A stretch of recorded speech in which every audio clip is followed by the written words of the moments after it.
the Legacy Master Series. For people watching this later and for people who are just joining from the start, if you look at the background, you will see that I'm currently living in an empty void, which is the reason because I bought a house and I'm moving. I've said it before a couple of times, but my setup is a bit more basic than usual. This is also why I don't have a countdown yet. So yeah, let's see how many people are joining from the start. But please welcome Julian Storch on the stream. Hi Julian, how are you? Hi Sam, I'm completely fine. Nice. I really looked forward to joining you for this stream, mainly because I haven't done something like this before. Oh, so this is your I'm excited and first I'm appearance on a stream curious. ever, Julian. Yeah, Nice. I'm curious how this will turn out in the end. It's going to be a lot of fun, I can tell you that. I'm also I'm drinking a beer. Maybe if you've seen some of my streams, you notice I always drink a beer. So do you have any yourself, or are you just you're just keeping it? No, I just had dinner before the stream, so I'm satisfied at the moment. Maybe it's a bit too early to be drinking beer immediately after dinner. That makes sense. I'm also drinking from a mug myself because I don't have my beer glasses yet. So for people watching, I'm not drinking coffee. This is beer, but I'm drinking from a coffee mug. So again, I'm living very basic. Any way of beer drinking is fine. Exactly. Right, so usually I have a countdown, so we maybe not have immediately questions from the start today. So maybe what do you think, Julian? Let's just jump straight into it and then we can talk more afterwards. What do you say? Yeah. Nice. I'm excited to play against ninjas because you don't see the deck all that often. So I'm gonna chat. It's just Klarostorix on MTGO as well, right? Yes. Nice. So let's see, I click the correct deck because I've messed that up quite a couple of times. So it should be good. Yeah. Let's see how this turns out. I am very curious myself. I've played a league earlier today, and I played against Infect in one of the matches. Oh, really? So I'm kind of warmed up already. Oh, that's great. I haven't played Legacy in over a week, so I'm not warmed up at all. So we'll see what happens. For anyone watching, before I forget, we know each other's deck lists. We sent them towards each other before the stream, so just so you guys know that we will play as if we know what we are playing against. And if you want to see the deck list of Julian, you can see on the left side of the screen, you should see normally a cardboard live pop up over there. And if you click on it, then you will see the deck list. I always show the deck list of my my guests on stream, but I can show you my deck as well, of course, if people want to see it. I win a die roll. Great. So I'm just going to say yes, I would like to start first. Okay. No, this hand's fine. My hand is a bit borderline, but I think it is fine to keep. Is a random 6 better than a borderline hand? That's always a difficult question. So I have a good turn 1. AKA the best elf in Legacy. Well, Dark Depths players may disagree, but... I think a lot of players will disagree.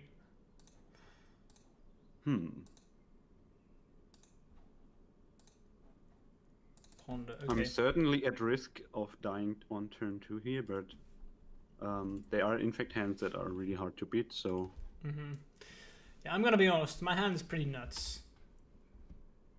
It's been a while since I've had these kind of hands. Wow, okay, wow, Jesus, that was also the perfect top deck. So I'm just gonna try and kill you and see if it works. I always talk on stream that turn 2 kills don't happen very often, and it feels good to be able to try and work this out. After a week of not playing, so yeah, no interaction. That's okay. Not really. I have interaction on turn 2, but not turn 1. Okay, not turn 1. That was pretty ridiculous. Now I'm gonna show you my hand. I had Days Force, another land, so pretty good, honestly. Yeah, that's the risk that you have to take sometimes. Yeah, I agree. The thing about my deck is I don't run that much removal in the main board, and you sometimes need to take a turn or two to find the right combination of cards. Yeah. And Well, let's see. I think it's better post board for me. I think so, especially because you have Plague Engineer, and Plague Engineer is just so scary for me to deal with. Such a difficult card. So yeah, let's see sideboarding. For me, because you're playing blue-black, it's interesting because I can show off one of my pet cards, Great Sable Stag. I love the card. It's good against very specific decks, and well, it really shines against you because this card basically says protection from your opponent's deck. So that's pretty good. Uncounterable too. And then I think I like Veil of Summer and Swords. That's pretty much it. Not a big fan of Force of Will, so I'm going to cut some of those. What else? Not a huge fan of Teferi. That's not why I'm playing it. Then I think I'm cutting one Spell Pierce. Maybe one Silver Library though. So double Spell Pierce. Yeah, so I'm bringing in Triple Swords, double Veil, double Stag, cutting Force, Teferi, Silver Library. That's it. Yeah, I have a bunch of dead cards in the main board, like Cling to Dust and Narset don't really do a whole lot. Also, I'm not a big fan of keeping Foundry in, even if it makes your Ornithopters potentially a 4/4. So would you take them all out or just a couple? I'm taking out 2 or 3 usually. And I want to keep most of my interaction in, and I will bring in Plague Engineers, of course, Swordseize, Flush the Storm, and Engineered Explosive, maybe 2. And Liana the Last Hope, probably? When I'm on the play, it's worth a consideration, but I'm not a big fan in the matchup because it's really slow. Sometimes you want to use your days and set yourself back 1 land drop, so it's really slow at times. Yeah, that makes sense. When I have the information that my opponent is playing white cards, then I also may bring in Massacre from the sideboard, which is a free board wipe usually. But I have a few cards that I well, I talked too long here. That's no problem. We have time. Okay. I'm playing first. This is fine, and this isn't really a hand I would like to keep, so I'm taking a mulligan. My hand's awesome, but it doesn't have a tropical, so I don't think I can keep. Yeah, Eternal Sun, surprise, there indeed on the Ornithopters and Constructs. Not on my side, of course, so it is a mulligan. This is a pretty funny hand, but I'll let you go first. My 6-card hand is fine. My 6-card hand is bad. I have 4 lands, Scale Up, Invigorate, and Berserk. So basically nothing. Oh, so this is a mulligan, easy mulligan. Yeah, I'm just gonna keep. For a mulligan to 5, this is about as good as it gets, I guess. I think I'm gonna try and go all in. I mean, if you mulligan to 5, if you want to win, you need to get lucky. So I'm just gonna put these back. Let's see what happens. Doctor. Okay.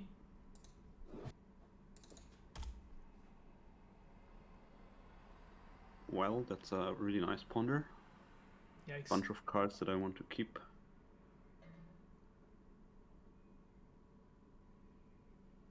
So we can see a ninja starting next turn already.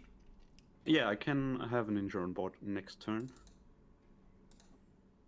And not what I wanted to see, but okay. So taking a mulligan with ninjas isn't so bad because with the right hand you can make up the card disadvantage pretty quickly. And it's worth it taking a mulligan in cases where you're not really sure what your hand will do the first couple of turns, because you're playing a pretty straightforward plan in the early turns. That makes sense. I don't have to be afraid of Wasteland, so that's a good thing to know when you're playing against ninjas. They usually don't play Wasteland. In the past, decks did play Wasteland, right? Wasteland was tried out a couple of Mm-hmm. times by a few players, but I haven't been an advocate of playing Wasteland myself because you want to have blue and black available on turn 2 for Ninjutsu, and Wasteland is a colorless source that's not helping in this case. Exactly, I think I agree. Okay, fetch here, so that probably signals that we will see a ninja incoming. Yeah, I have a ninja on turn 2. Okay, and it's the infiltrator. I start drawing cards, which is pretty solid spot to be in here. Also, I can replay Ornithopter to have a blocker again. So I can still steal this game if I draw the lower right card here. Fortunately, I don't. So let's see what we are gonna do. I think I want to play this one first, in case you have removal.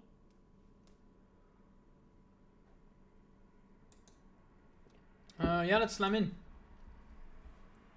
Probably gonna block, but why wouldn't I just attack? Yeah, I'm surely blocking here. I can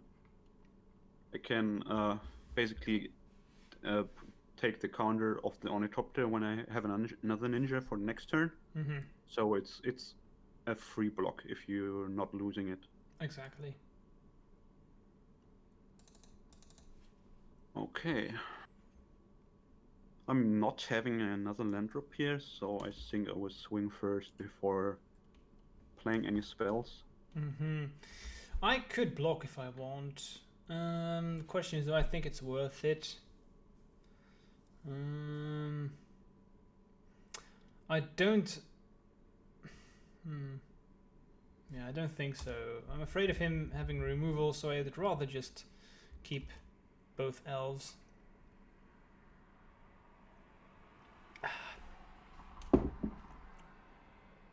Ponder. So, that resolves.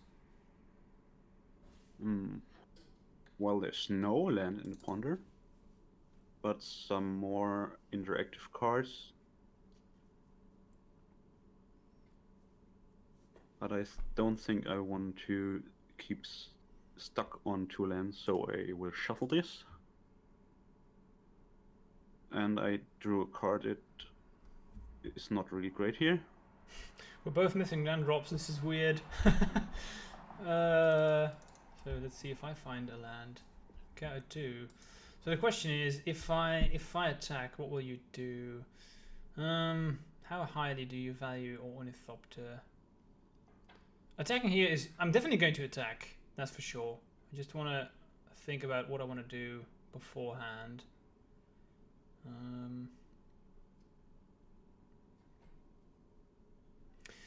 I want to have access to this card as well, so I think I'm just going to start by attacking and see what happens. Hey guys, welcome to the stream. I see people are slowly dripping in. It's been a long time, I've missed you all. Haven't been able to play much, but I didn't want to stop playing the Legacy Master Series game, so welcome everyone. So let's see what happens here. I decide to not block here. Because you need to make the first move. If I take 2 Infect here, that's fine. And if you commit more of your spells to one of your creatures, I still can decide whether I want to interact with it or not. Makes sense. I'm not going to do anything. Oliver says, not sure if I should go rooting for the Paper Legacy Discord homie or Infect homie. I guess Oliver, you know Oliver, I guess? Yeah. He says hi. Oliver. Hey Phil, good evening, welcome. Hi Oliver, I hope you are not throwing me out of the next tournament when I make some bad jokes here. Oh, please do. We all love bad jokes. Alright, end of turn. I think I want to remove 1 threat. Even if I play into Veil of Summer here. That would be good. Unfortunately, I don't have it. So what do I want to use? The thing is, I actually think I'm going to use this one. If you have a ninja, since you missed land drops, there may be an incentive for you to not play a ninja despite having it. because then you tap out. So that's interesting for me to navigate. I could also just say, yeah, whatever.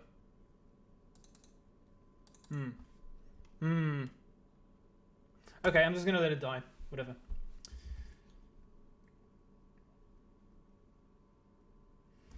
So Oliver says your win rate over the past 2 months in your paper event with ninjas is super impressive. Okay, tell me more. I think we have a kind of a leaderboard on the Paper Legacy Discord, where you can achieve points by winning matches in the tournaments of the Discord, and the top 8 rated players at the end of a 3-month period, I think, play out a 8-person invitational tournament. Yeah. And I'm currently in the top 8 with a win rate of about 65%. Nice. But I'm not playing ninjas all the time. I also played some Death in Texas, which is my second paper deck, and I also tried out a really bad version of Grixis Control, which dived my my win rate a little bit. But and no Infect. I'm disappointed, Julian, because I know that you play the deck from time to time.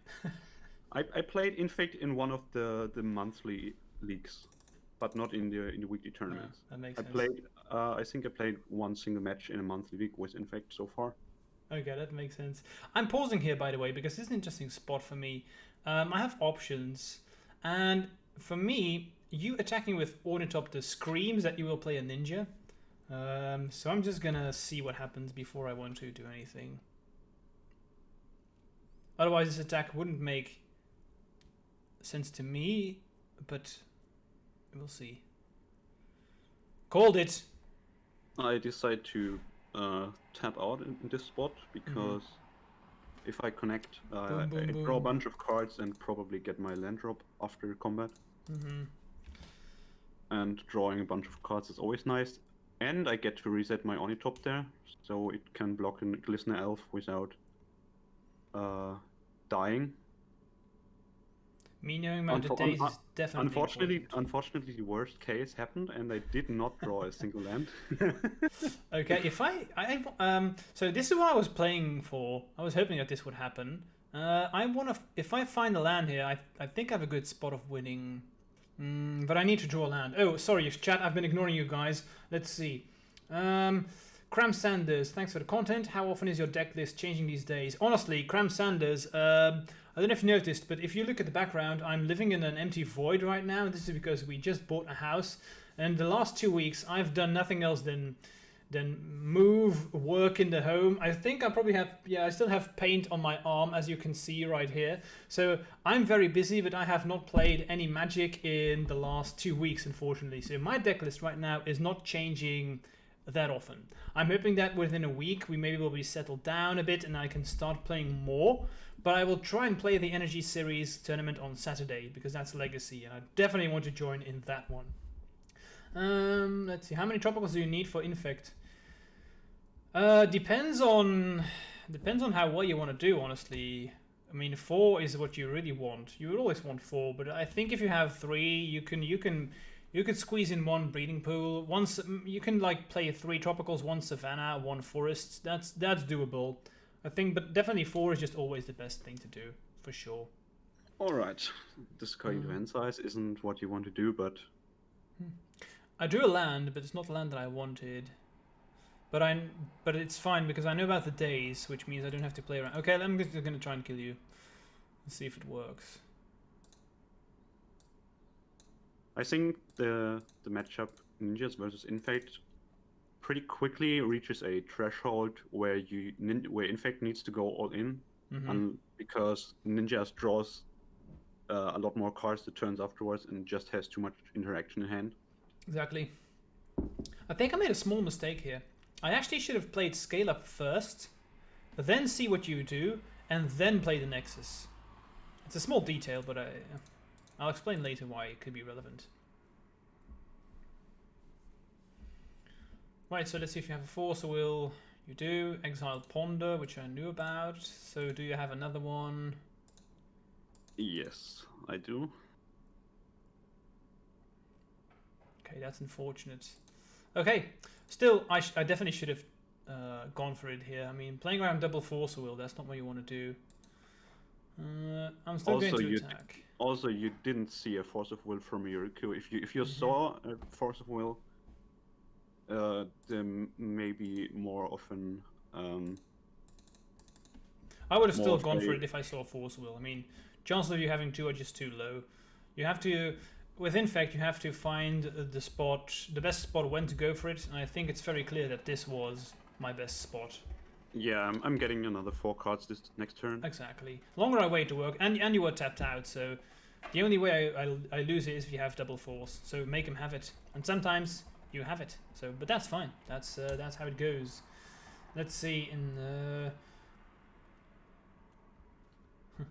Alright, always put the Yuriko triggers on the stick first, so if you draw a Brainstorm, you can put expensive cards from your hand back on top and deal more damage with the triggers. Let's see if this works out.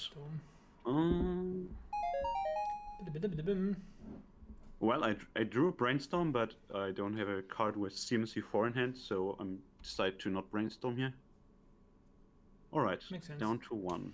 Il Kekel, if I pronounced that somewhat correctly, thank you for the follow, man. Cheers, appreciate it. Also, thank you guys. We have reached over 800 followers for my Twitch, which is awesome. So, yeah, glad to see that you're all interested in what I do and that you all keep on supporting me. Love this. So, yeah, thanks. 1 life. So I need to know. That's not it. That is not it. I'm dead. I'm dead. So I discussed about why I should have played Scale Up first. It wouldn't have mattered in this very specific spot, but I had a Spell Pierce in hand. So the idea was, if I use Scale Up first, and you want to fight over this, I could Daze, pick up the Tropical, replay the Tropical, and then I can play Berserk and have Spell Pierce up. This is why I said I want to draw land, but I should have specified that I wanted to draw a blue land, because then I had Daze and Spell Pierce available, and then I could have fought around Force of Will. But I drew Nexus. But your hand was pretty good too. Right. Let's see sideboarding. I'm going to play... don't want to change anything. Maybe I want to swap double Spell Pierce for double Flusterstorm. I should have done that one last game too. That's my mistake. I think I like 1 Fluster, 1 to Ferry, because if I can bounce a ninja, that's actually not bad. Yeah, I'm going to play it like that. Question from the chat. Let's see. Is the Yuriko bug still active? That's a question for you, my man. Julian? I've played the first Ninja League in quite a while today. Oh, before, maybe, sorry to interrupt you, but maybe we should explain what the Yuriko bug is for people who don't know this.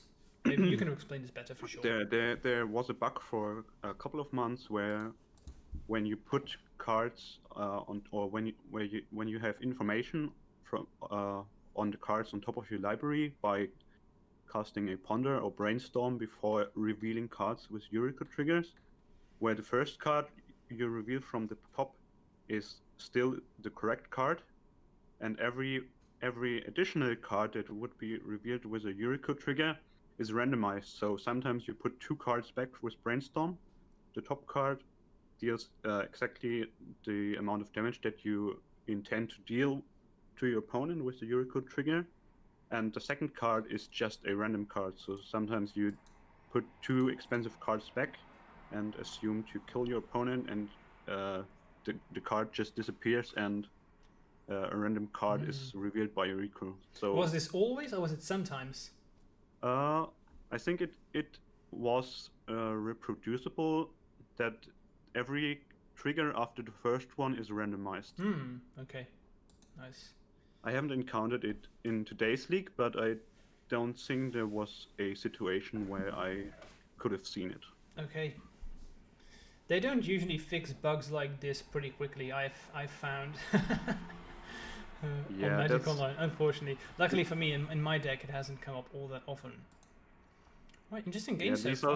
These are some niche interactions that Wizards doesn't see very often, probably. That's for sure. My hand's fine. I'm gonna keep.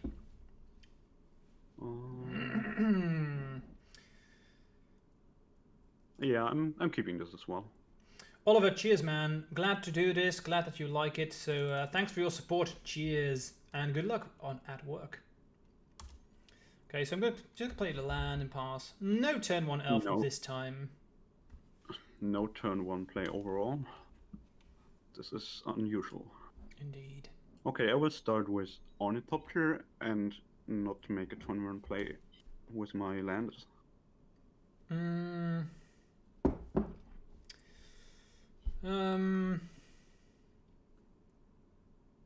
Okay.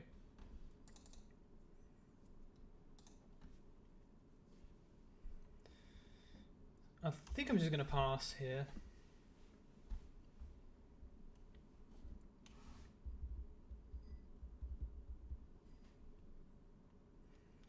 So if Julian attacks with Ornithopter, I could just block with Nexus. Important to note, but that's why I just played Nexus and passed, because I want to have mana to be able to animate the Nexus. Okay.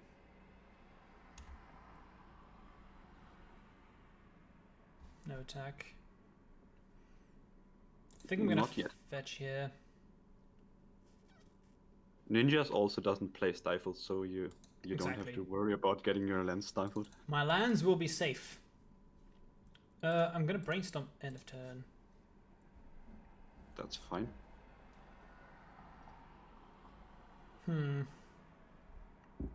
Not the best brainstorm.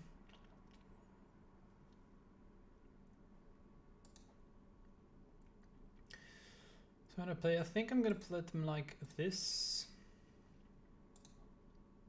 Draw. I wanted to find a card to go alongside this one. But this is fine too. I can play Nexus, so so if I attack, you just block.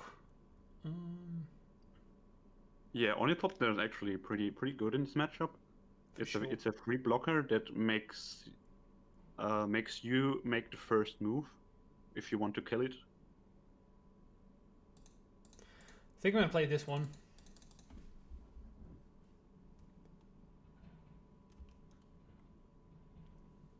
Yep, and there you go, just pass.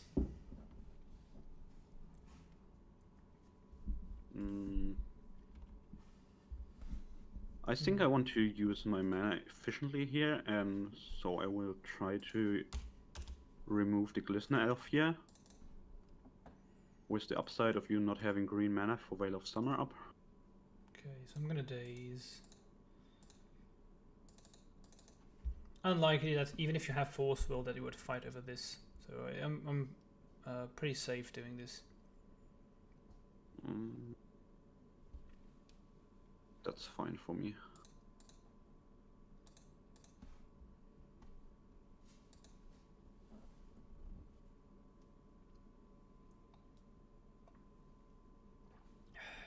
By the way, guys, for people watching, I know I'm drinking from a coffee mug, but I am drinking a beer. It may seem like I'm drinking coffee, but I'm just haven't been able to unpack my beer glasses just yet. Brainstorm, okay? Well, this brainstorm is pretty bad because I don't see a third land. Oh, that's funny. I had the same thing. My brainstorm was exactly the same. Bad because no lands. But this can happen. We both play greedy land bases. You play 17 lands. I play 18. So, yeah, we have to accept the fact that this will happen from time to time. That's what you get for being greedy. Exactly. Another Ornithopter. Okay. Yeah, attacking with the Changeling is free here because it can't block anyway. Good thing for me is I know no ninja's coming down because no mana. You still have to pay to be able to cast a ninja.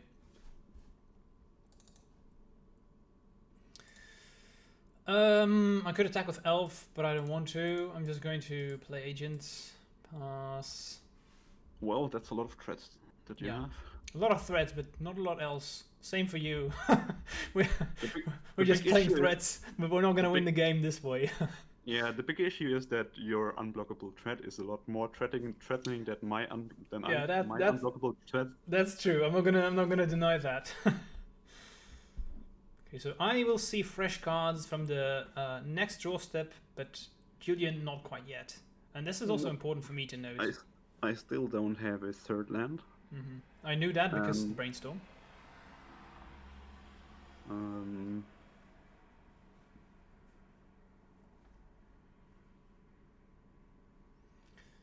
And I know that even if Julian has a ninja here, if he wants to get it on board, he has to tap out, which is risky. So he might not. Yeah. He may decide to do so, but for me, this is an interesting situation. Anyhow. Yeah, I died to Invigorated Berserk.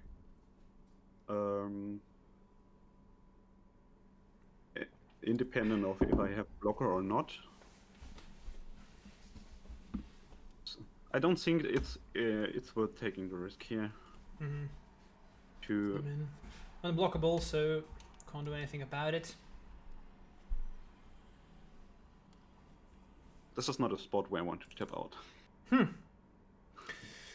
I think I want to do this first. Let's see what happens, or what I find. How good will this ponder be? This is an interesting spot here. I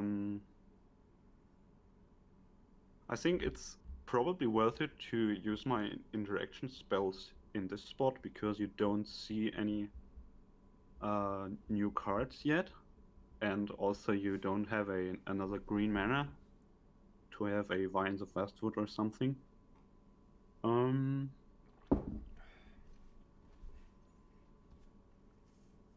I think I will try to kill the agent in this spot. Interesting. Yeah, sure. I want my ponder. As long as my ponder resolves, I want to see some fresh cards. That's not.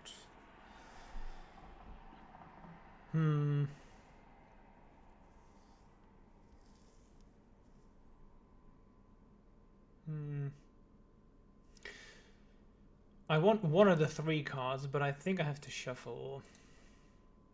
This means you probably did not find a fetch to get rid of the cards you don't want. Luckily, I found a land. Let's start applying some pressure. I mean, if you block with Ornithopters, at least you can't do that again next turn unless they die. So I'm gonna attack with both of these, and let's see what Julian decides to do. Yep, that was to be expected. I'm blocking here. Also, the good thing here is you don't have the ability to block any of my Ornithopters with your Igmod, so I can reset at least one of them now. Which is fine for me because if you do reset, that means again tapping out, which is always a position that I want to have.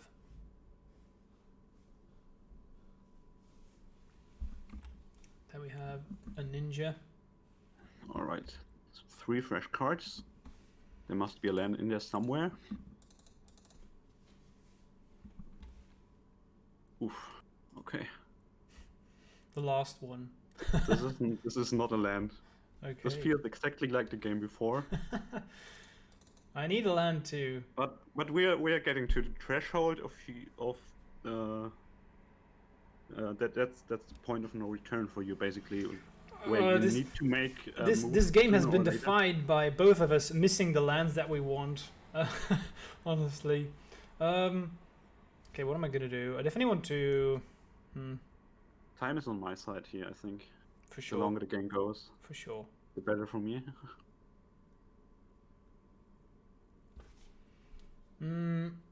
So I think I'm just going to put them like this.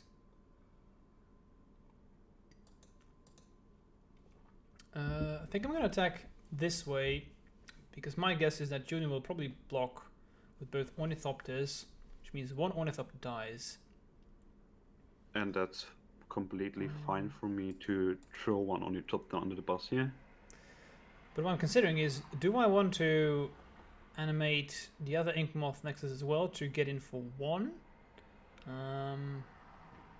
Because with the Ingenious Infiltrator, it does not have to attack itself. As long as a ninja deals damage, you draw. So you can always draw 2. So I think it's probably just better to attack with all 3 of them. That's at least one Infect.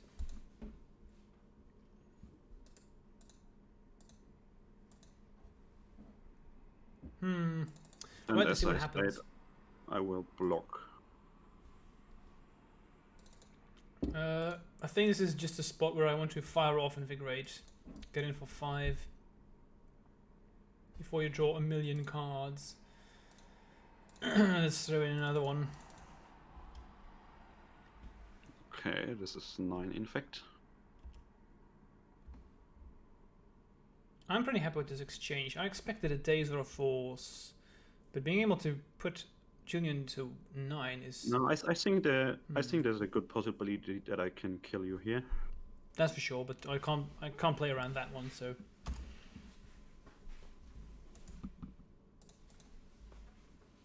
I'm going all in here.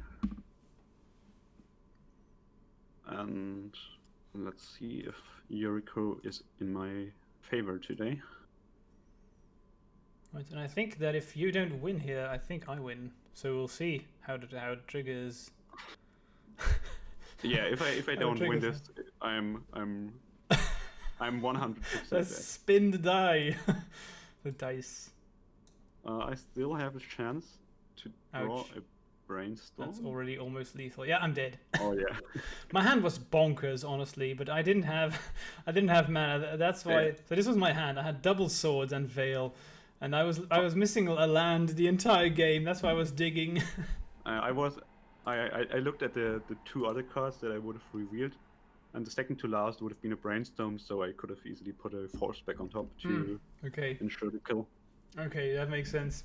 All right. There was a bunch of interesting games. It's interesting that all of the games were defined by who found the lands that he needed. Yeah, that was the case often. No, I don't think so. I think that's pretty unusual. Exactly. That doesn't happen a lot. Yeah, missing land drops even with cantrips in hand is definitely unusual. For sure.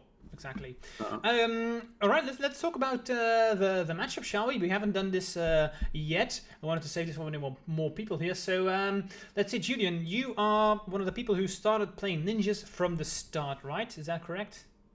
I don't think that's correct. Okay. I started playing ninjas pretty early in December 2019. But originally I was hooked playing Yuriko when I found a tournament report about a Esper Ninjas list that was played in early 2019, just before Modern Horizons came out. And Modern Horizons gave ninjas a bunch of more playable cards, so it was basically just Yuriko in a Esper list, and I always found Yuriko pretty interesting from a design perspective. And when I saw that that ninjas can be played with a pretty cheap mana base from a legacy perspective, that was the point where I decided to jump into legacy, building this as my first deck. Yeah, and I think that's a good advice for everyone who wants to step into Legacy for on a budget. Ninjas is a very good deck in Legacy, and you only need, like, here you see double Underground Sea. I mean, yeah, sure, it's still a bit expensive, but if you compare this to other Legacy decks, this is a very, very cheap deck, so very available for everyone who wants to get in there. So that makes sense. How do you feel about the matchup, or were you done, or do you have some more to talk about this? I want to add a point that that ninjas can be played with one Underground Sea pretty well, so you don't need a second one. I played with one Underground Sea in paper for quite a long time myself. Okay. Before buying the second one, and I haven't felt a big difference having the second or not. Okay, that's interesting. I don't think that it matters all that much, because your mana base is pretty fine with running a lot of basics. So what would you advise if you want to have the best deck? Would you advise just play one, or do you still think that two is better?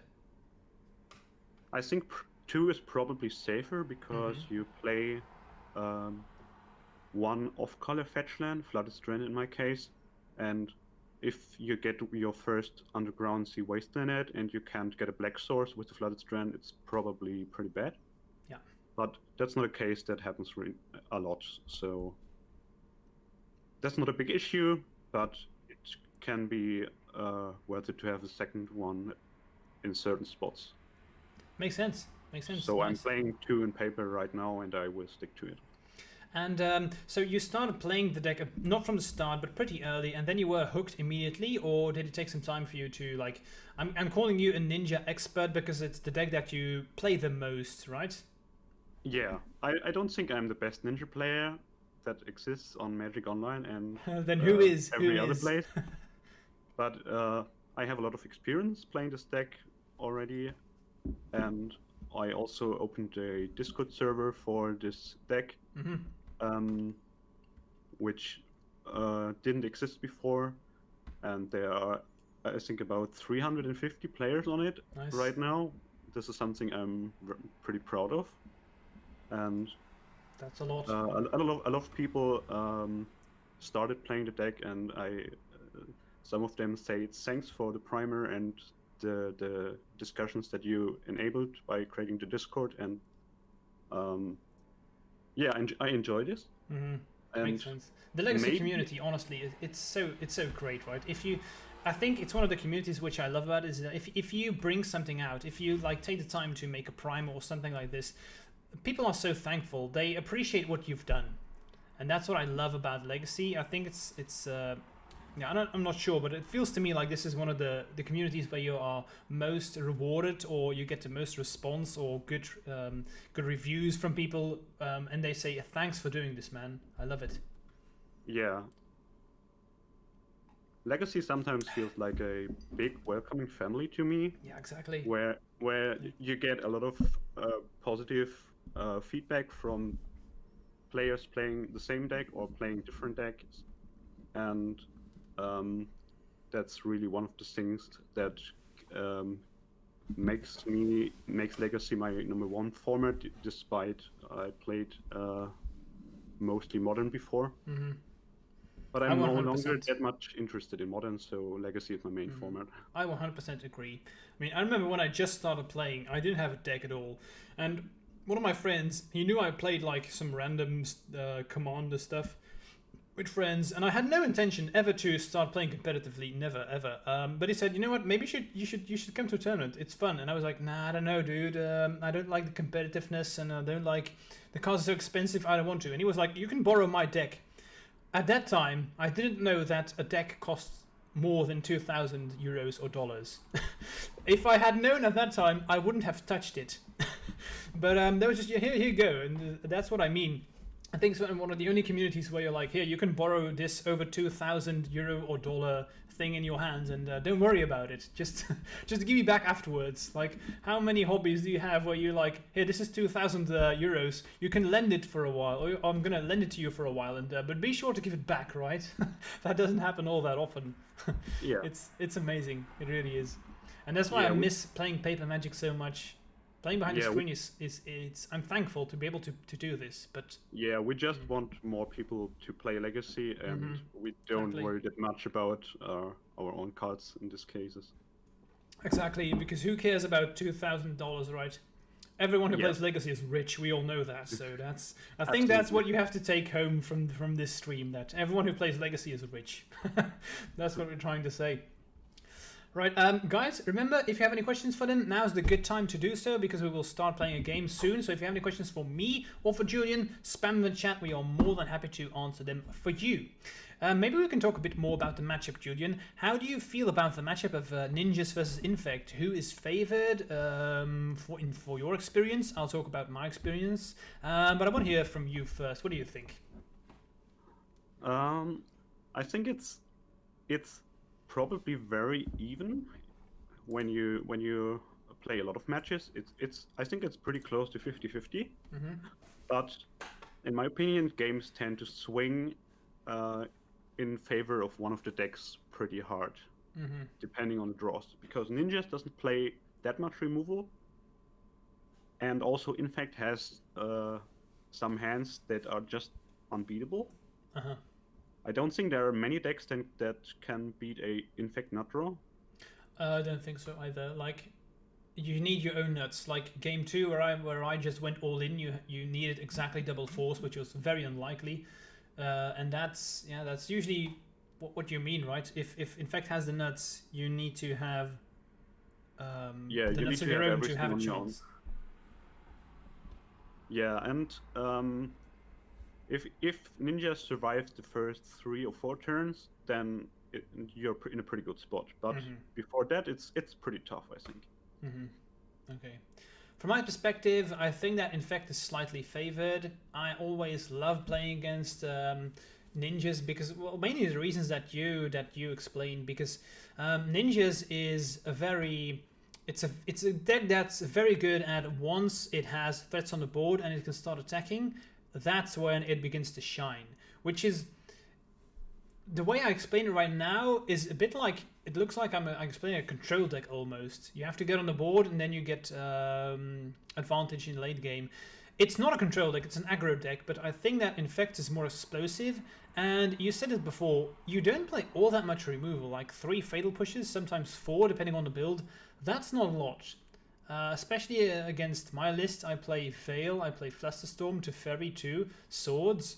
So I always have felt like it's a bit favored for Infect. Not a lot, but I think it is a bit favored. But that's maybe just my my opinion, of course. That's how it feels to me. But it's definitely close. We're both aggro decks. We try to get him dead.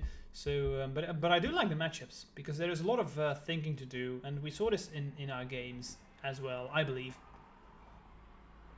Yeah, I agree with your take. And I would love to see Great Sable stack because that's hilarious too. It's not excellent or anything, but it's funny. It's just a funny card. I think there's exactly one way for me to deal with Great Sable stack, and that's having Plague Engineer on Elk and casting a Massacre with you having a Savannah on board. Oh, okay, yeah. that's a way to get rid of it. That's true. But then I just played my second one. Then we're back where we were. Oh, you could also play. No, that's not. I was gonna say Engineered Explosive, but no, that's not true. No, I can't get it on 3. Exactly. Yeah. So yeah, that's. It's not impossible. I'd say it's not impossible. Yeah, I can make a construct with the Retrofitter Foundry that can block. Sure. Great Sable stack, but. Yeah, that's true. I'm not valuing the Foundries very highly in the post-board matchups. So I agree. I think they're not that good. It takes too much time to set up. But I know that a lot of people keep it in. A lot of Ninjas players, they keep it in against Infect, and I think it's wrong. But I mean, everyone has their own play style, I guess. Let me quickly check the chat. By the way, guys, for people watching, I haven't seen this. I've said this before. I'm moving. This is why in the background you can just see an empty void where I'm streaming from right now. Well, so I'm living in my upstairs right now. I have an upstairs right now, which is it's a bit weird because I always lived in an apartment, 1 room. So now we have a lot more space, but we have quite a lot of work to do in the home. So we are rearranging the downstairs right now, and when that's done, I will have my own separate streaming room. So we will have exciting times coming. And I will have more time to stream in the future, and I will be able to stream challenges, etc. Stream later, because then my girlfriend, in the past, she always had to move to a different room, but that will no longer be the case. So good times are coming up, but not quite yet. I'll need more time to set everything up, but I'm just happy to do this with you, of course, Julian. I don't know, I think we have talked about a lot. Is there anything else you'd like to add, Julian? Otherwise, I'll say let's just play another one. What do you think? Yeah, let's jump into game 2. Nice. Challenge. You have a quick question from Anglican. Did Bug Ninjas die with Oko? Yeah, pretty much. Oko was such a busted card that made splashing green worth it. You can play Abrupt Decay if you splash green at the moment. But splashing white offers more versatile cards at the moment than splashing green. Makes sense. Probably, if you ask the question of did this deck die with Oko, you can always say yes. I'm Yeah, exaggerating, of course. and But I'm fine with it. I refuse to play Bug Ninjas myself because there was a glimpse of dignity left in me. exactly. Ugh. Whoever plays Oko, there's a separate place in hell for people who played Oko. Now, that's not true. I played it myself, so this is a joke. Let's swap around, shall we? I think I started last time, so I'm going to let you start. All right. I would like to start, but I will not start with this hand. Hand's fine. Keep.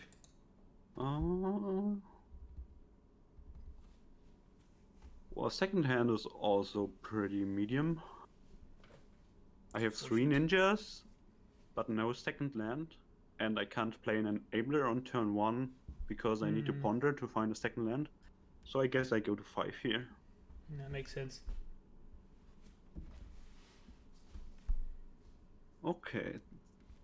This hand is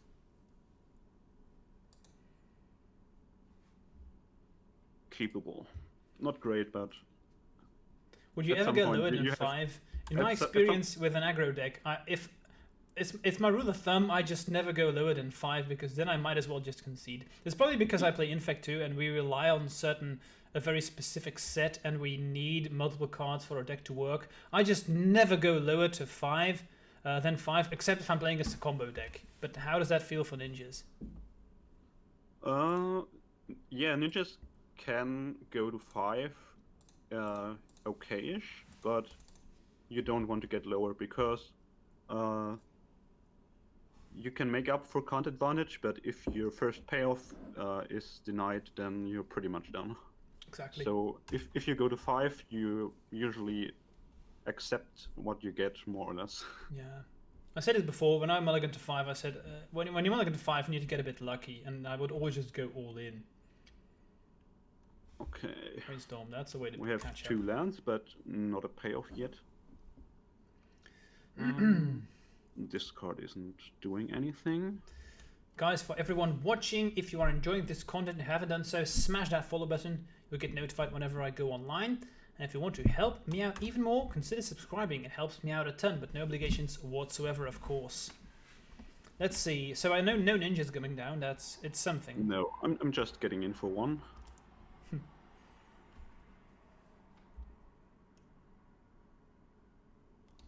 Ornithopter. Okay.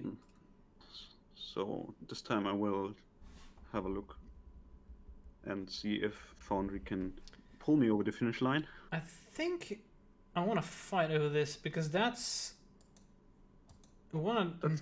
You only have one card in hand, so I think this is the only way how I can lose this game if this resolves. Yeah, and if this resolves, it's 8 power on the board. Exactly. The thing is, if you have days, that sucks. But you only play 2, so I think I just have to. I think I'm gonna exile Spell Pierce. Yeah, that's absolutely correct to counter the Foundry in this spot. I think so too. Of course, I can naturally draw a ninja next turn, but the chances of this happening are pretty low. Exactly. Teferi resolves. I think I just want to plus because it doesn't matter what I bounce, you still have an unblockable one. So I think I just want to plus, and probably if you play a ninja, bounce that one and make you infinitely pay for it. I think that's the best thing to do. I can next turn I can bounce. Bouncing might still be worth it here, because if you bounce the changeling, I need to replay it in the case that I don't draw a ninja. And even if I draw a ninja, I need to decide between drawing a card, so going at you, or killing Teferi itself. That's true. But my thought process here is Teferi will always survive in this spot. And I want to see if you have a ninja, because I think you are forced right now that if you have one, you have to play it. And if you don't, that's even better for me. That was my thought process. I'm not sure if it's... it makes sense what you are saying, but that's how it went in my head. Ponder, probably digging for a ninja. Yeah, and there's none in here. But some other solid cards that make me not shuffle this.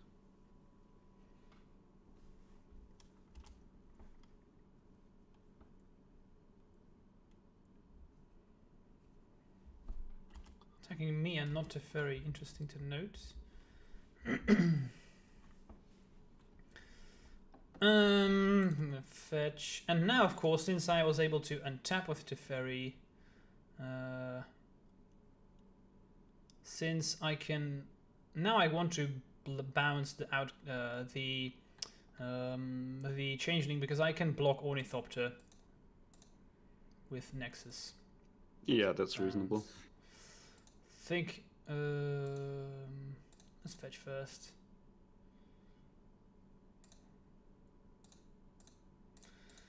Let's play agents. Yeah, I'm not optimistic in this spot. No, I think I'm very favored right now. But you mulligan to 5 already, so that's definitely one of the reasons. By the way, guys, for people who want to know what I'm drinking Shuf, an IPA. I love IPAs. It's a style of beer that you have to appreciate, but I love it. I'm drinking from a coffee mug, but because my glasses haven't been packed out yet, but it's still good. Feather Push, that's a bummer because I didn't have protection, but not the end of the world. I still have Teferi, so I need to play into days here because I need to get on the board as quickly as possible. Yeah, I'm gonna dig for a daze. Fortunately, don't find it. Also, having the Teferi on 2 is good here because then you can't bounce any of my creatures anymore. Exactly. At least for this turn, and I can make a 4/4 now. So not very lucky with the brainstorm, so I decided to shuffle immediately. I'm just going to flood the board with threats, because now we are clearly watching a war. So let's see what this does again. Servo, no flying, 1/1. So you need a servo to make a Thopter. You don't have a servo. Yeah, you have a servo, it's changeling. So you have to decide between blocking Nexus with Ornithopter or with your 1/1 that you can make with Foundry, but you don't have any mana right now, which means you can only create a 4/4. So I'm just going to make you block with Thopter or take at least 2.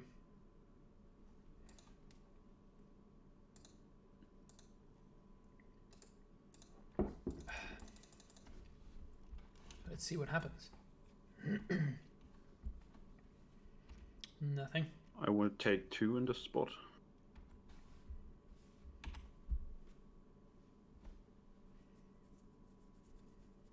Also, I will sacrifice the Changeling here, because the Ornithopter is a fine blocker and the Changeling is not really good as a defensive creature.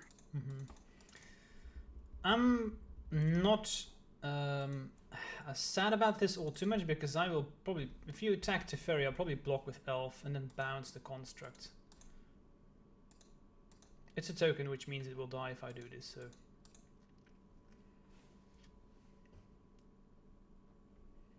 Yep, so that was what was expected. So block here, keep Teferi alive, get rid of the 4/4.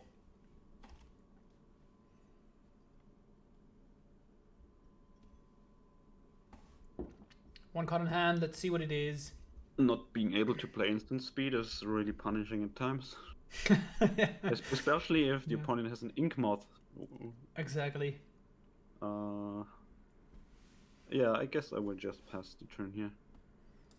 At least I can activate Foundry on my opponent's turn.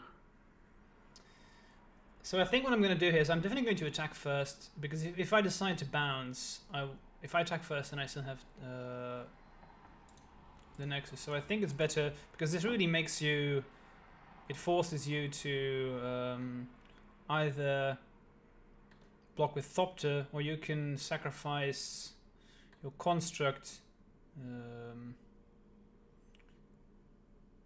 Wait, let's see, because it's a construct, right? So you can sacrifice that to the retrofitter, but you can make a servo, or you're probably going to block and then sack and then make a 4/4. We'll see. That's why I decided to attack first. This card does so much. I have to read every single time I play against it. Like, what does this do again? It makes a million things, but I'm not sure what needs to happen before you can make something.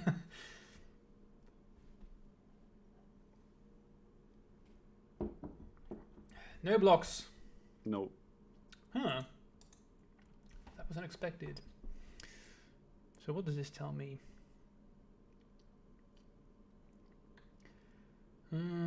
Probably means that you want to make flying next turn. So probably going to make a servo now. Next turn, sack servo, make a 1/1.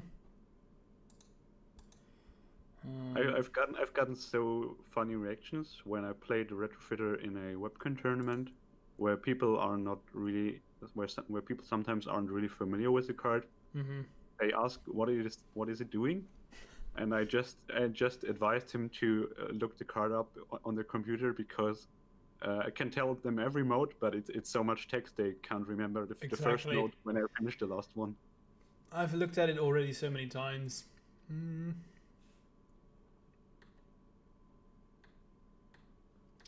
I know for sure that you will not sacrifice the Thopter, because if you would want to do that, then you definitely would have just blocked.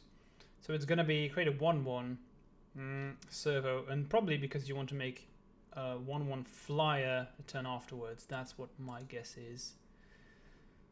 Okay, I'm just going to leave it at this. And now, do I want to use the minus on Teferi? Because if I +1, that means the construct, I can just even ignore it, and Teferi will still survive. Think I like that. I'm just gonna plus. Okay, this was unexpected. And pass.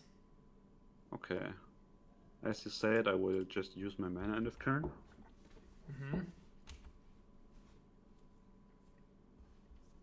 Okay.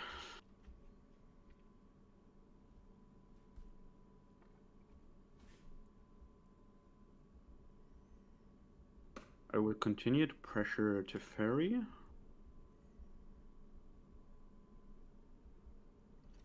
And make you block or lose him without bouncing the construct.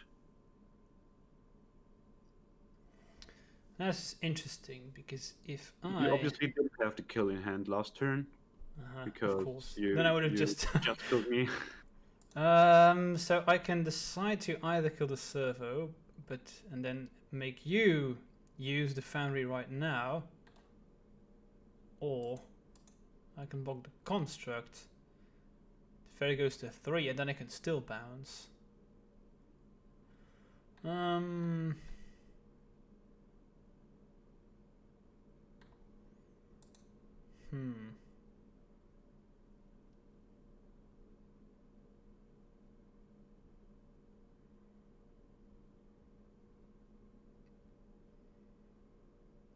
Interesting spot. Retrofitter does make for a lot of thinking.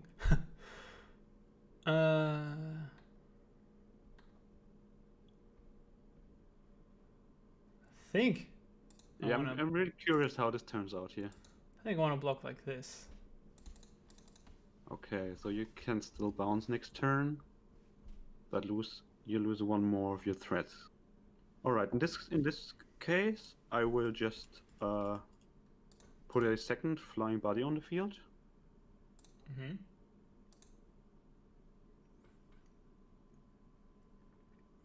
So this means no mana available. Start by playing Noble.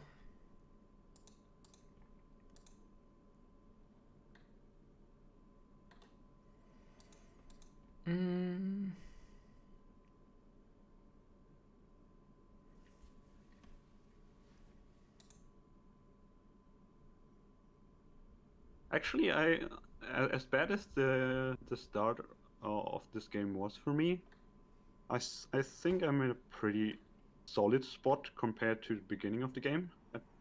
Yeah, I think the Retrofitter was able to turn things around. I needed to find Blighted Agents to make this easy mode. Yeah, I think I want to bounce something here. You can only sacrifice a Thopter, so I'm definitely not going to bounce the Thopter.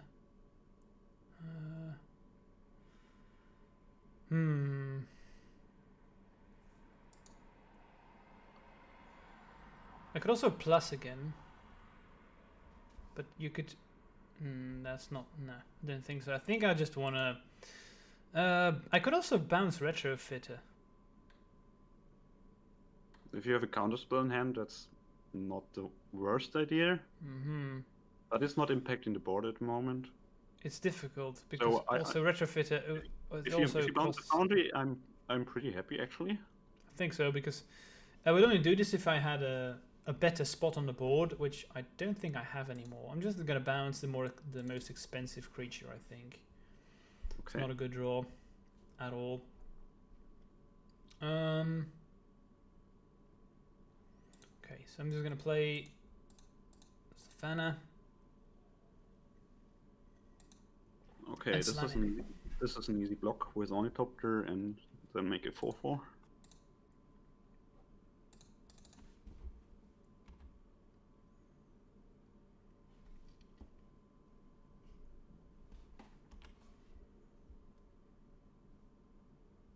If you have Berserk, I'm dead, but you need to die one death sooner or later anyway. Something a lot of people forget: if the creature gets removed, and you then Berserk, then you see the damage happening, which means I would here deal exactly 6, because the blocking power or defense is now 0, which means you're still dead. It's something that not a lot of people remember. Okay, so I'm gonna take 6 here.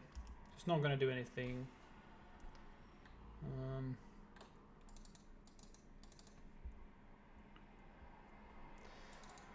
I know. Yeah, I've lost the game in a fashion that you described on the Paper Legacy Discord a while ago.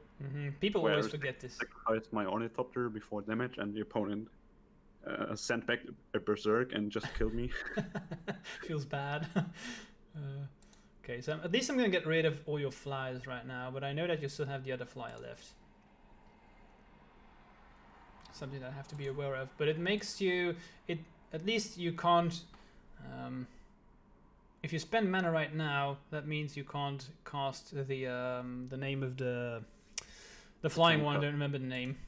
I can't cast Burrow, but as long as I can block the Ink Mod, that's okay. Because I have 6 power on the board, and that's a solid clock in this spot. Okay, so Thopter is gone.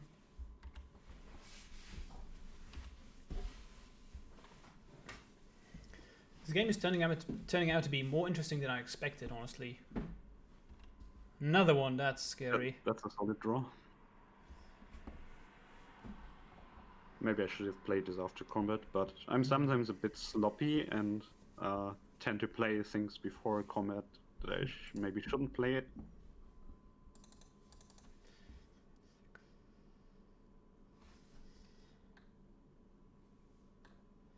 So another 4/4 can potentially come down next turn.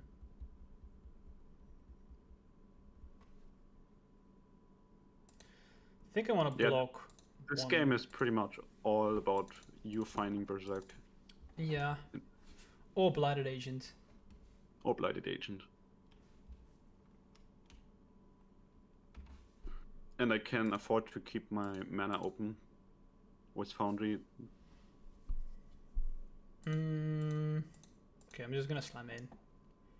Probably gonna do that every single time. Because why not?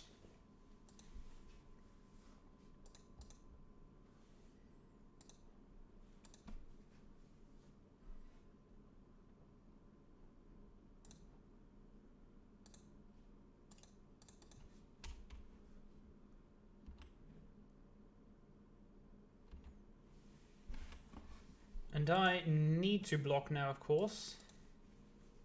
I will use the second note of Burrow now to threaten lethal. Yeah, that's what I was hoping for, because I can spell pierce.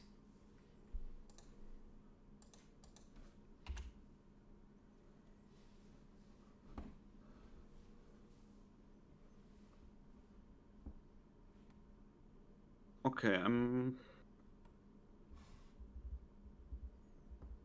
moving forward, and we'll just try to win the game here.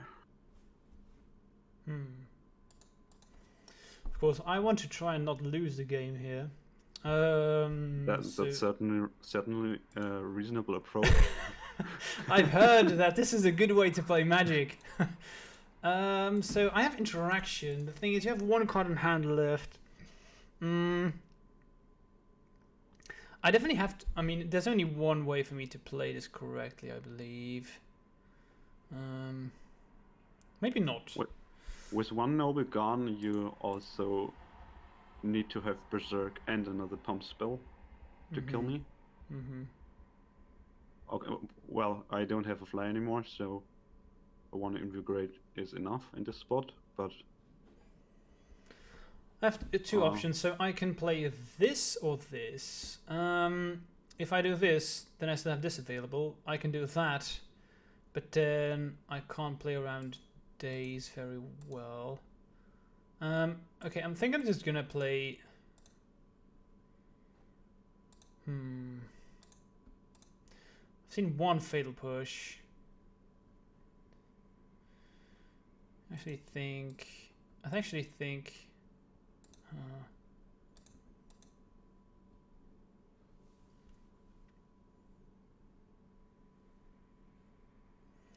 So if you have Fatal Push, and I play this one first, doesn't really matter, I think, because if I play that one, I still have to do this. So it's probably best to just play this one. You're talking so much, it sounds like you're yeah, choosing the way you want to win the game. I was talking like this and that because I wanted to prevent you from knowing what I have.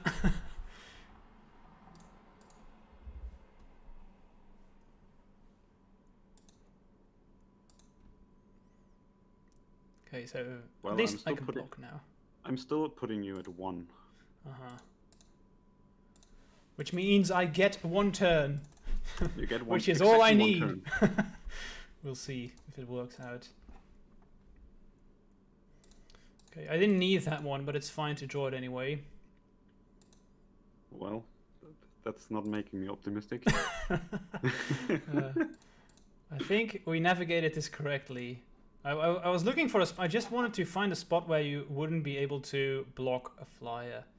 And I think we found it. Our window to win the game. So, commands. Yeah, with the last Ornithopter gun, I didn't have enough mana to get enough flyer on the board. So I had to take the risk and go for lethal here. Yeah, I think that's correct, and that's what I was playing for, because I had vines in my hand. I wanted to find the spot where I was the safest to go for it, because even if you had a push here, I still had vines left. I drew Invigorate, which is a card I said I didn't need that one. I already had enough pump spells. I just needed to find a window to get through. That's what I was saying. Hey, Violin, welcome. That was an interesting game. Wow, Jesus, Retrofitter really was really good in this matchup. Or not matchup, in this specific situation, because I didn't have Blighted Agents. Yeah, Retrofitter is such a great card in my deck. The deck is named after Yuriko and Infiltrator, but Foundry is in a lot of matchups secretly the best card in the deck, where you just need to protect it against classic control lists, for example. They just don't have an answer for it in the main board usually. And if you get a Foundry down and can flood the board with creatures every turn, they are eventually running out of answers and just die if you can defend it. But you do take them out still, right? I'm boarding them out here. But not all of them. Not all of them, but a few. My sideboarding is just the same.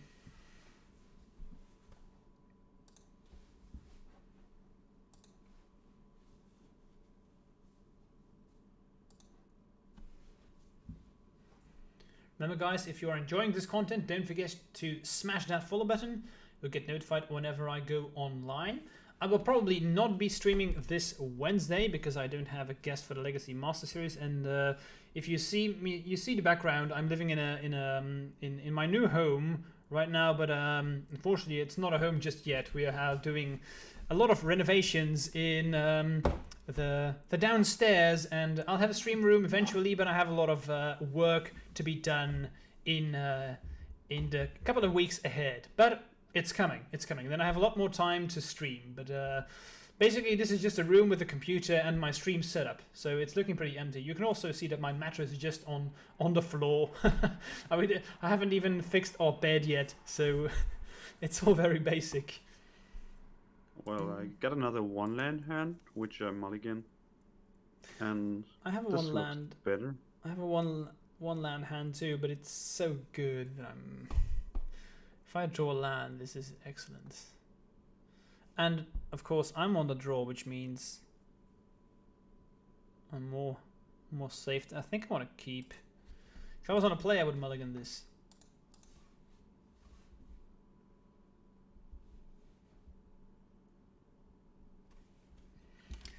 It's a bit risky, but any cantrip is good, any land is good. So I have like, let's see, 17 lands, 5 cantrips.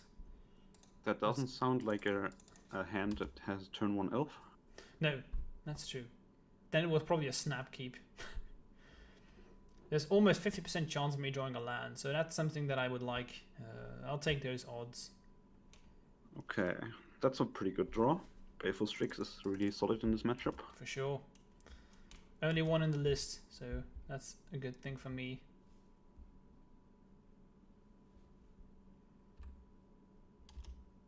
Just gonna take one. Right, okay, so I didn't find the land that I needed, but as I said, you also can draw cantrips, so I'm just gonna play the brainstorm here. This is fine. Let's see. We're gonna do. I'm not under a lot of pressure just yet, but that can change pretty quickly.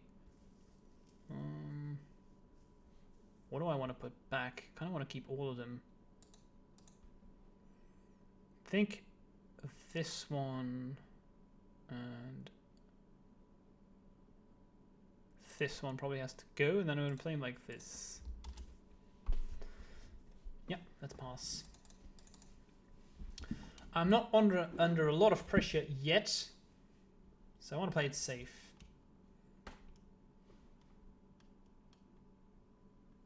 Keep in mind, guys, if you have any questions for us, spam them in the chat. We will be more than happy to answer them for you.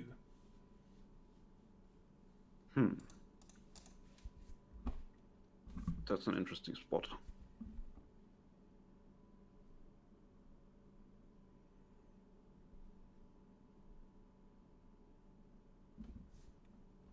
I think I would just go ahead and try to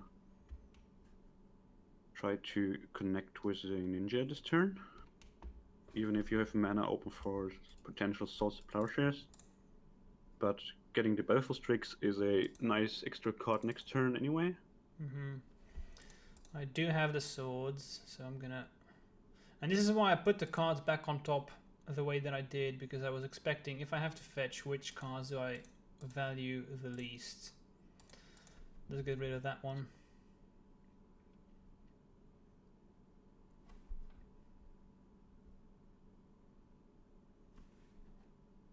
I think I will fight over this. Because I don't play into days here in the spot, and I get 2 cards back immediately, which I do. Okay, unfortunate for me, but not the end of the world. Okay, I would gladly tap out here since you don't have any pressure on the board. And that's a really solid ponder. We'll get to play another enabler. Yeah, that's fine.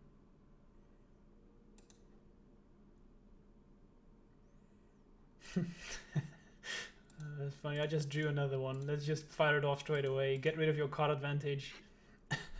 Well, that's that's a pity. That's unfortunate. Right.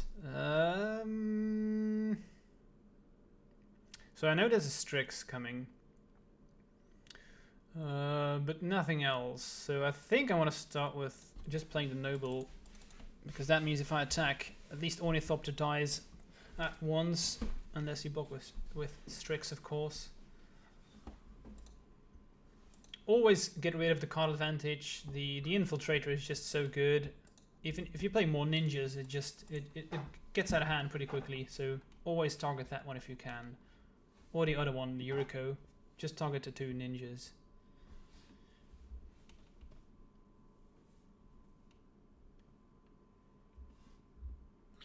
I wish I had a second black mana in this spot. Because I have to... Second black mana? Uh-oh. Is that a massacre? I can cast Massacre for free already. Oh yeah, right, I have a planes. Never mind. I always forget that that's on the card. Because I never play around it. Okay, I will go ahead and put Yuriko on the board here, even if it means I tap the black source that I have, but with a bit of luck I will draw a second one. Okay. Unfortunately, you can see what I will draw.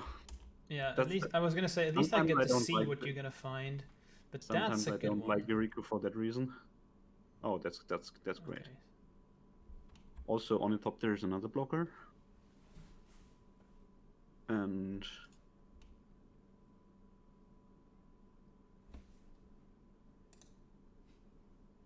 yeah, I will just go ahead and try to resolve the Fenruscloud here.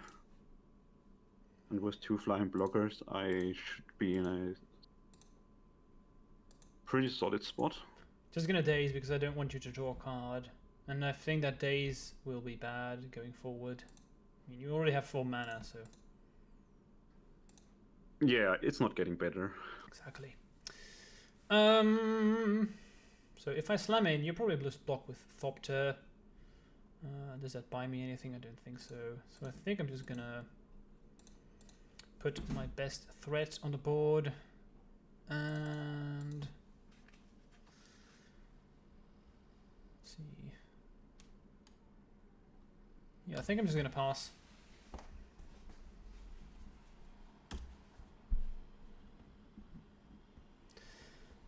The follow-up of Infiltrator plus Yuriko was scary from my side. I don't play that much removal. We both don't. Exactly. That makes the matchup quite interesting. Yeah, because you have found both of your best threats, but I found my agent, so now I have my threat myself. So.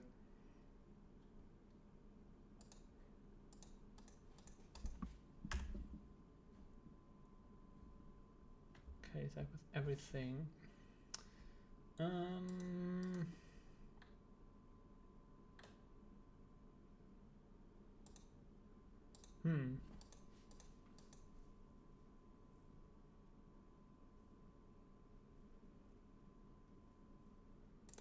think I just want to animate.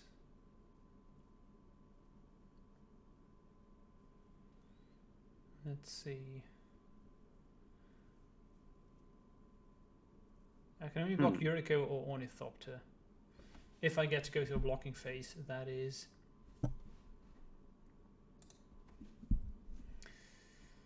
So, if I block Ornithopter, you have to bounce Yuriko or the Changeling. If I block Yuriko, that means you're gonna bounce Ornithopter, which is what you probably want to do anyway. So I think I want to block Ornithopter here. Because that means you can't bounce that one for free. Yeah, I will pick up the Changeling. Drawing 4 cards is... And I could be dead. Pretty good here. Unlucky. Yeah, I have a few cards that just kill you on the spot here. That's not one of them. That's neither. Okay. Luckily for me, that's just 0. What's the other one? Force the Will, boom, dead. Plague Engineer, okay.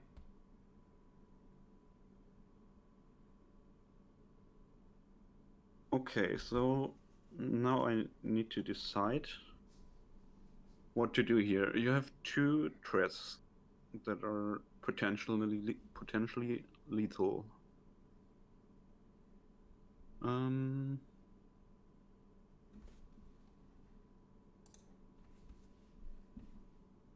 Interesting spot. You have 7 cards now, which is scary.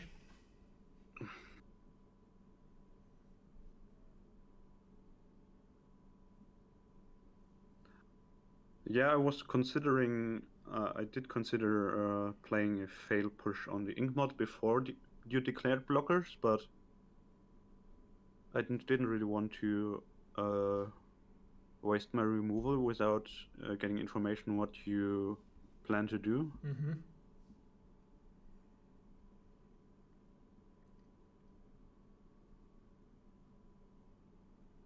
Okay, let's fail push the ink mod now. Okay, I'm just going to add colorless mana and then say, okay, that's fine.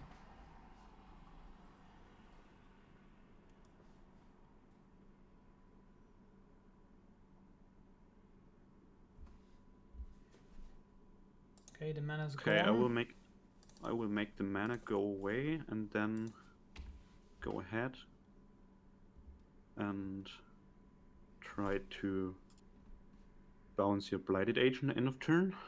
Yeah, and then I'm dead. Which should buy me another turn if you don't have days. Exactly, I'm just dead anyway, because I'm on 2, so even if I replay, even if I draw Berserk, I can't kill you with regular damage, so I'm just dead. I needed to untap with Agent or Nexus, and I had Lethal Pump in hand, but no way to do anything funny. Right, okay. On to game 3.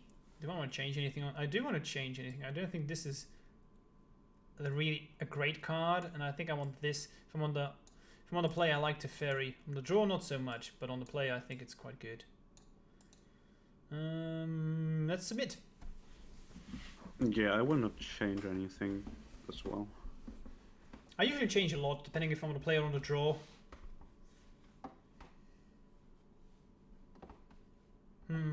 Yes, I would like to play first. Thank you very much. Hand's fine, let's keep. It's not excellent or anything, but I'm happy with it.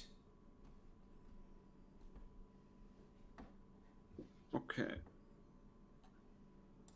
This is the first time we play 7 cards against 7 cards? Oh, really? I don't remember, but that's possible. That's quite funny.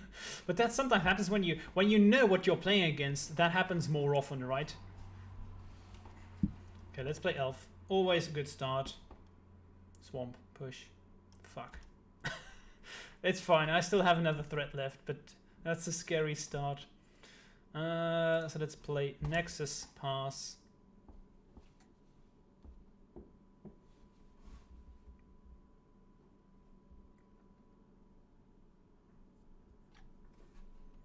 I will take it slow here. Makes sense. Then I will do the same. Let's just play another threat. As said before, Ninjas doesn't play a lot of removal, so if you can just put threats on the board without threats on the other side, you're already in the advantage, because Julian would have to play threats at a certain point, otherwise I can just attack and do nothing. Yeah, I need to commit to the board sooner or later. Exactly. This is also why play draw is very important in this matchup, I believe. Absolutely, yes. Well, that's not the type of brainstorm that I want to see.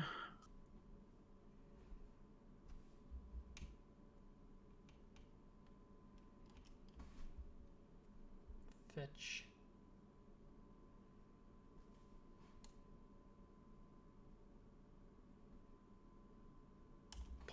This is usually a good sign. When your opponent brainstorms, shuffles, then ponders, that means, yeah, I really didn't find what I was looking for. It's not always true, but usually. No shuffle. Okay. Let's have a look.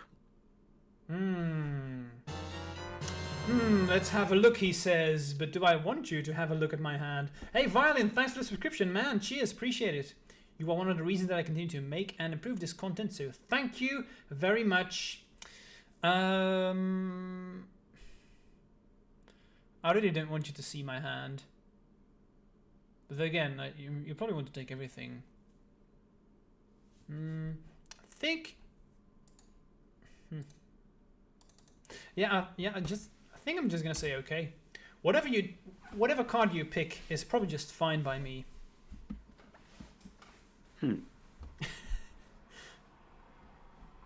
here's my thoughts. If you take swords, I still have Brainstorm and Invigorate, so I can potentially kill you. If you take Invigorate, I still have Brainstorm, so I could potentially kill you. If you take Brainstorm, I still have Invigorate and Swords, so if I draw well, you're still dead. So whatever you take, it's fine.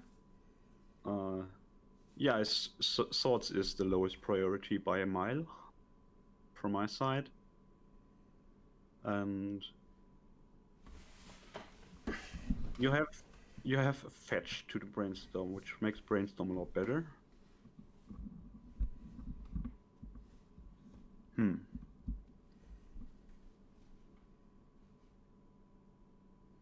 Think I will take Invigorate here. I really don't know, even from my perspective, what you should have taken. Probably not Swords, I agree with that one. But if you take Brainstorm, I would have completely understood this as well. I really wouldn't be able to tell you what was the best pick here. That was a pretty solid draw. Let's just play it. Oof. Okay. Teferi is when there is no threat on the opponent's side. That's just that's the best spot to play Teferi. I mean, even if I have a single threat on board. Yeah, for sure. That's true. It just clears the way. That's true. Yeah, I mean, Teferi doesn't win the game, but it's damn annoying. So I will go ahead. That's for sure. So do I want to Brainstorm for a daze? I think I do. That's how much I love this Teferi. So let's do that, shall we? I didn't do this first because I kind of want to. I kind of wanted to have a fetch land in case I needed it. But I mean, I guess it's fine. And I'm happy that you need to crack your fetch before casting the Brainstorm, so you may be locked with a bunch of cards that aren't really great in your spot. Makes sense. Luckily, I did find the days. You got a Teferi. So that is definitely a game changer. You're just gonna plus here, no reason not to. And let's attack. This is pretty close to a lost game already. Yeah, it's a Teferi in this spot. Me being able to daze a Force Will too, that's scary, but ooh, okay. It's not game over just yet. Not over just yet. I had a pretty damn solid top deck. Okay. And the follow-up isn't that bad either. Okay. Let's see what we can do here. Strix trades really well with all of my threats, except Blighted Agents. And just still have the swords in hand. Maybe. Oh, maybe I brainstormed. Not sure. Not sure where it ended up after the brainstorm.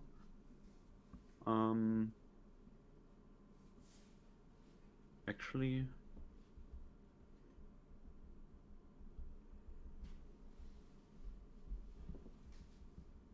no shuffle.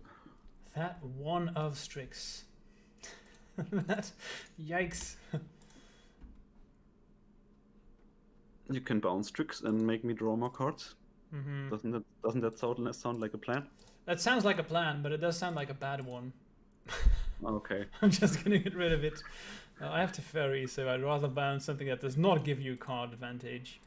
I know it's on top, and I don't want it, so I think I'm not going to bounce straight away. I'm just gonna plus here. I don't have to play around anything, so I can just go and attack with my creatures. Don't have to play around anything. So Teferi is really just easy mode. So attack, Yeah, you're. lock. I've seen you being on and off Teferi from time to time. Mm-hmm. Is there a specific reason why you're not playing Uro at the moment?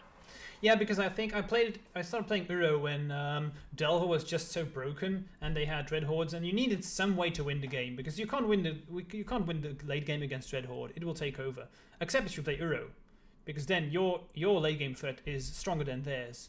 That's why I started playing Uro, to deal specifically with Delver. But in the current meta, if you know how to play against Delver, you don't need Uro anymore, and I don't need to dedicate so many sideboard spots against Uro anymore. And that's why I'm not on Uro. I think it's still a good card, and I'm probably going to drop Great Sable Stag again. I started playing the Stag because I saw an uptick in Grixis control, but it's clear that Grixis is just no longer viable.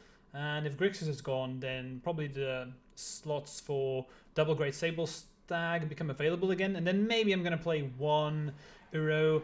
But I'm thinking about maybe just playing Meekstone. I think Meekstone is better right now than Uro, because they don't have a Planeswalker anymore.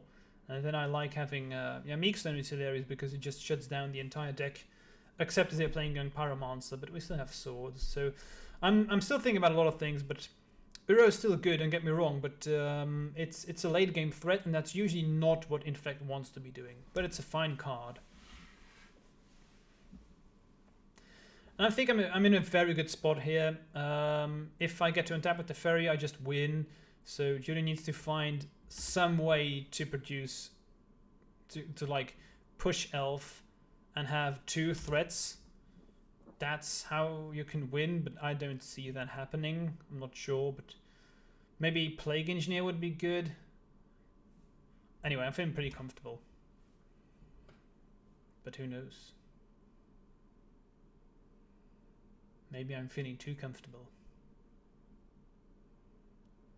And Julian is scarily quiet, which is usually a signal. There's still a chance. Yeah, and there's the engineer.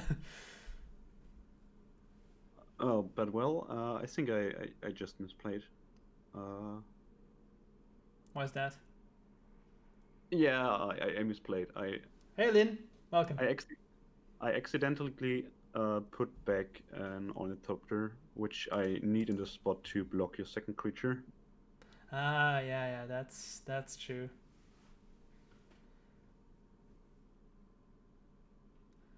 Let's see. If you had the Ornithopter. Yeah, I'm just getting rid of the elf and die to the Moth. But with an Ornithopter you would lose as well, right? Because I would just bounce the Thopter. If I had the Ornithopter, I would name. The Nexus. I think I could name Blink Moth. Yeah, but then I just bounce Engineer and attack with both. Yeah, that's true as well. So it didn't really make a difference. I think you're right. You should have played like that, but I don't think it would have mattered if I played well. I think it's better because you have to play like me making a mistake. So I think you're correct, but if I played correctly myself, then it wouldn't have mattered. But it's true that was the better line, that's for sure, and that's what we are looking for. Always. All right. Nice. Right. First 2 games were pretty close. The last one was me just trying to find an answer to Teferi. Teferi is just such a busted card, honestly. And I'm playing Teferi right now because people like playing Control, and especially I'm assuming that in the summer holidays, July, August, maybe real paper Magic comes back. And in real life, at least where I live, everyone likes playing Control because games tend to go long and people enjoy playing a lot of Magic in tournaments. And everyone likes to play Control, and that's why I'm playing Teferi again. I always play the same deck, so I'm predictable, but most people play Control in real life. Do you feel the same? That's how it feels to me in Europe, at least. I have played just a couple of paper tournaments of Legacy before COVID started last year. Yeah. And in my local area, there's a really small group of players, and a lot of them play cheaper decks, not playing a lot of dual lands. So there's a bit of Death and Taxes, quite a bit of Legacy burn. and also Legacy burn. Really? Do people yeah. still play that deck? Now in real life too. Wow. I think I've played in my entire Magic career against burn, and I'm not exaggerating. Maybe twice, 3 times. You don't almost ever see it. Yeah, it's a rare occurrence in the bigger tournaments, but there are 2 or 3 burn players here in my city. I think White Faces wants to ask you a question. You know Callum, probably, right? Yeah. He asks, why are there only 53 cards in this main deck? Is that like an inside joke, or did I screw up? Let's see. Did I make a boo boo? Don't think so, right? Maybe I made a mistake by 7. splitting. I just copied the list that you sent me, but the thing is, I copied the list that you sent me. Oh my God, Jesus! Oh, Callum, I can't. I can't even. I don't know if I'm ready for this. He says 7 are hiding. It's a bad ninjas joke. I was not prepared for that one. The only thing I can do right now is just crush my nose. That's the only thing I can do. Nice. Welcome, Callum. Yeah, I think I've heard the joke once before, but I completely forgot about it myself. So yeah, maybe for the better. Maybe for the better. Ninjas are stealthy, so you can't see them. Yeah, that's true. That's definitely true. Okay, let's see if there are any more questions, guys, in the stream. Feel free to ask them right now. Usually I stream a bit longer, but I've said this before a couple of times, but people come and go, so I'm going to repeat it one more time. I'm in the middle of moving. As you can see in the background, I literally right now have a room with no bed, my mattress on the floor, and the only thing in this room is my computer and my streaming setup. So we are doing a lot of work downstairs, and in the future I will have a streaming room within a week or 2 or 3, I hope. So good times are coming. I'm going to be able to stream a lot more, going to stream challenges, etc., but not right now. I have a lot of issues with getting everything arranged, and it's not easy to manage this, but I just want to play the Master Series. So just to have you updated on this. And on Wednesday, I'm gonna try and stream, honestly, because I love streaming. I love talking with you guys. I love doing this, and I love having guests like Julian. This has already been a very fun stream, but I can't make any promises because it's so busy right now. Literally every minute I have available, I'm just working in the home. So if you have any questions, feel free to ask them. Julian, you said that you haven't done this yet. Do you have any intentions of maybe starting to stream in the future, or is that not what your ambitions are? Let's hear a bit about you.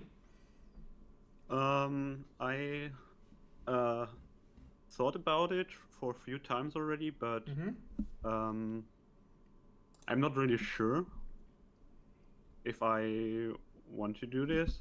I really like playing Magic Online. Yeah. But what I actually enjoy even more is playing with real cards. And if I want to play with real cards, I go to the MTG Paper Legacy Discord, and I can find pickup games there at any point. So I think I will probably remain a mostly paper player in the future and play a bit of Magic Online here and there. But my focus will probably stay on paper Magic. Yeah, that's true. But my focus will definitely be paper Magic as well. But it's not like we have anything going on right now in that front. So I have a question from Mangork. He asks if there are any good ninja cards in Strixhaven. Have you seen them already? Because I haven't, but maybe you follow this up a bit better. I haven't seen any real solid cards so far. And I think the problem with this is that Strixhaven is focused on 2 color combinations, and blue-black is not one of them. So I do not expect there to be cards that maybe upgrade for the Ninjas deck. Maybe the next set will have blue-black. That would be sweet. Yeah, maybe we see Ninjas again in Modern Horizons 2, which that would comes be out nice. in summer. I'm still hoping for a return of Infect, but I doubt that will ever happen. I've already given up. I have serious doubts about Infect ever returning, but you never know. You never know. Never say never, right? At least Infect gets a new pump spell here and there every couple of sets. That is worth trying out. Like the pickaxe that with landfall that you tried out in a couple I of played streams. it. I made a top 8 in a legacy challenge with it. That was quite hilarious. It wasn't that good, but although that's not true, it was fine as a one-off. But maybe I should play it again. You know, why not? It was fine. It was fine. Yeah, I do enjoy trying out some janky cards. For sure. I tried some modern ninjas in mid 2019 before I started playing Legacy, and I had a ton of fun with a Sultai ninjas list playing a Fallen Shinobi, and the Mist Syndicate Naga, which is another ninja from Modern Horizons. Oh, nice.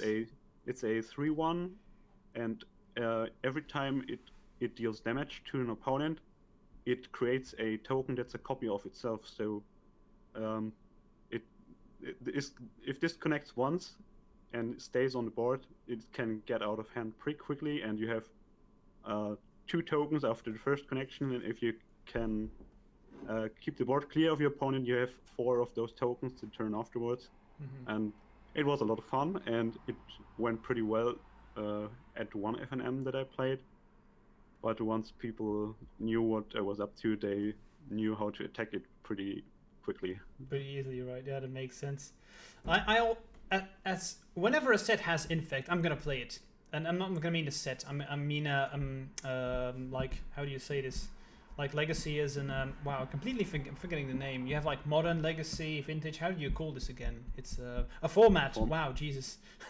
And they printed Finn, the Fang Bearer. Is that correct name? They printed it and it's legal in Historic and Standard right now. And so I played Historic for the first time in my life ever, and I made a Finfect build. It was hilarious. I had so much fun, but I haven't been able to follow up on it all too often, but I ended up playing blue-green Finfect, and it was quite good. I'm not that big of an arena player to see if I could push it all the way up to Mythic or something like that, but there were a lot of good games, and I had a lot of fun.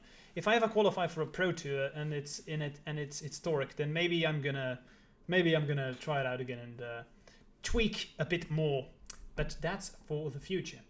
Let's see, I'm gonna start to shut down the stream. If there are any questions remaining for me or for Julian, let us know. I want to finish by asking Julian, where can people find you or find out more about you? Yeah, just tell us where we can talk to you if we want to, and if you want to share this with us, of course. Yeah, I have a Twitter account, which I don't frequent that often, but if you have any questions, you can find me there. My Twitter account is linked in one of the posts that Fenruscloud made today about this evening here.